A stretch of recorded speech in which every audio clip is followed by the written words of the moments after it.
Today we're making chicken pot pie.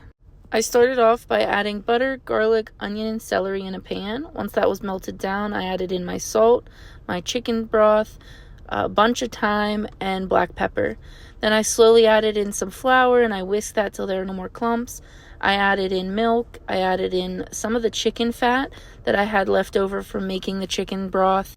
You can check out how I made that in my other video, and I just let that simmer for 10 minutes till it became a thicker gravy.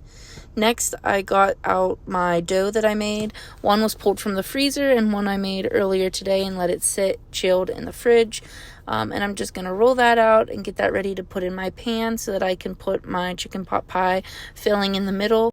I do have another video up with the recipe for the pie crust and walks you through how to do it. It's very simple and easy, and I recommend anyone to make their own pie crust rather than store-bought. It just comes out a lot better in pies and also in like savory foods like this chicken pot pie.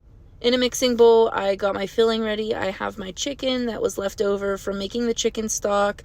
I have frozen peas and carrots. I have canned corn that I canned earlier in the year, and I just added that mixture that we made on the stove. Once that was all mixed together, I added that into my pie, and once I had it all in and smoothed it out, I thought it looked absolutely beautiful.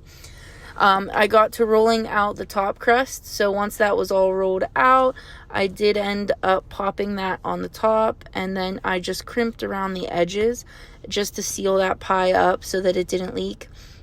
And then I took a bread razor that I used to do sourdough, and I cut slits in the top, and that's just to vent the pie and vent the steam so that it doesn't have any issues while baking.